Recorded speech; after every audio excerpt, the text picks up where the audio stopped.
வாழ்க வையகம், வாழ்க வையகம், வாழ்க வளமுடன். குரு வாழ்க, குருவே துணை. அனைவருக்கும் இனிய காலை வணக்கம். நாள் ஒரு நற்சிந்தனையில் இன்றைய தலைப்பு உளப்பயிற்சி. பருவமழை பொழிகிறது, ஆற்றில் வெள்ளம் பெருக்கெடுத்து ஓடுகிறது. வெள்ளம் அதிகமாக இருந்தால் விளை நிலங்களில் பரவி பயிர்கள் எல்லாமே அழிந்துவிடும். ஆற்று வெள்ளம் கரை புரண்டால் ஊருக்குள்ளே புகுந்து வீடுகளையும் அழித்துவிடும். மக்கள், மாடுகள், ஆடுகள் இவற்றிற்கும் அழிவை தரும். அதே ஆற்றை ஒரு அணை கட்டிவிட்டால், நிறை தேக்கி கால்வாய்களை அமைத்து நீர்ப்போக்கை கட்டுப்படுத்தி கொண்டால் என்ன வியத்தகும் என்றால், ஆண்டு முழுவதும் வயலுக்கும் பாய்ச்சுவதற்கும் நீர் கிடைக்கிறது. குளிக்கவும் அருந்தாகவும் மக்களுக்கு தண்ணீர் கிடைக்கிறது. ஆற்றுக்கால் பகுதியில் உள்ள ஊருக்கெல்லாம் வளம் பெற்று செல்வமும் அளிக்கும். இவ்வாறே மனிதனுடைய ஆற்றலும் எல்லையற்றது. இதனை வேறு எதனோடு ஒப்பிட்டு கணித்து உவமை கூற முடியாது. மனிதனிடம் அடங்கியுள்ள ஆற்றல் அத்தகைய பெருமையுடையது. இயற்கையின் பெருநீதியாகவும் அதை உணர்ந்து கட்டுப்படுத்தி தேக்கி முறையாக செலவிட வழி கண்டுவிட்டால் வாழ்நாள் முழுவதும் உடல் நலம் காக்கலாம், மனநலம் பெருகலாம். வாழ்வில் வெற்றி, மகிழ்ச்சி, இன்பம், அமைதி இவற்றை அடையலாம்.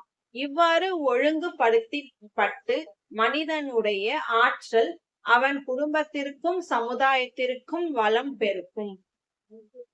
அமைதியாகவும் மனிதனுடைய இத்தகைய பேராற்றலை கட்டுப்படுத்தி ஒழுங்குபடுத்தி திட்டமிட்ட ஒரு முறையில செயல்படுத்தினால் பயன்கள் ஒரு உளப்பயிற்சியை தியானம்னு நம்ம சொல்றோம். இதுக்கு மகரிஷி ஒரு கவி சொல்லியிருக்காரு. பழக்கத்தால் மனிதனின் உயரவும் முடியும், தாழவும் முடியும். வாழ்வதற்கு உயிர் வலிக்கும் பழக்கங்களே ஒழுக்கம் எனப்படும் சொல்லியிருக்காரு. நின்றிடு அகண்டாகாரம் நிலையினில் வென்றிடுவாய் புலன் ஐந்தையும் வெற்றியே. அடுத்து அகத்தவத்தின் பெருமையும் நம்மளுக்கு சொல்லியிருக்காரு. அகத்தவத்தின் பொருள் கண்டு அதன் பெருமையை உணர்த்திடுவீர். அகத்தவமே உயிர்நிலையே, அறிவை ஒடுக்கும் பயிற்சி. அகத்தவத்தால் மேலும் உயிர் அம்மாகி மெய்ப்பொருளாம். அகத்தவத்தால் வீடுணர்ந்து அமைதி பெற்று இன்புறலாம்னு நம்மளுக்கு மகரிஷி சொல்லியிருக்காரு. உளப்பயிற்சின்றது ஒரு மனம் சார்ந்த பயிற்சிகளை குறிக்கிறது. இது மன அழுத்தத்தை குறைத்தல், மன அமைதியை கட்டுப்படுத்தல், மனநலத்தை மேம்படுத்தல் போன்ற நன்மைகள் நம்மளுக்கு தரக்கூடிய ஒரு செயல்முறை. உளப்பயிற்சியின் மூலம் ஒருவரின் மனநிலை, எண்ணங்கள், உணர்வுகள் மற்றும் நடத்தையை புரிந்து கொண்டு அவற்றை மேம்படுத்த கொள்ள முடியும்.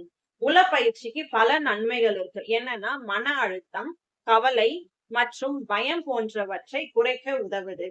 தளர்வு மற்றும் மன அமைதியை அளிக்கிறது. கவனத்தை கூர்மைப்படுத்துகிறது. நல்ல உறவுகளை ஏற்படுத்த உதவுது. மனநலத்தை மேம்படுத்துகிறது. இப்ப இதனுடைய நன்மைகள் என்னன்றது நம்ம பார்த்தோம். ஆனா இதை நம்ம எப்படி செயல்படுத்துறதுன்னு பாத்தீங்கன்னா, தியானம் பண்ணா மனதை ஒருமுகப்படுத்தி அமைதி நிலையை கொண்டு செல்ல உதவுது. அடுத்து மூச்சு பயிற்சி செய்யறதால கவனத்தோடு மனதை தளர்வு நிலையில கொண்டு செல்ல உதவுது. யோகா ஆசனங்கள் பண்ணோம்னா உடல் மற்றும் மனதை இணைந்து தளர்வு நிலையில கொண்டு செல்ல உதவுகிறது. சுய உதவி முறைகள் அப்படின்னா ஒருவரின் மனதை அறிந்து அதற்கேற்ப பயிற்சிகளையே நம்மளால மேற்கொள்ள உதவுது. இப்படி நம்ம செய்தோமானால் நம்மளுக்கு உளப்பயிற்சியினால பல நன்மைகள் நம்மளுக்கு கிடைக்கும். வாழ்க வையகம், வாழ்க வளமுடன்.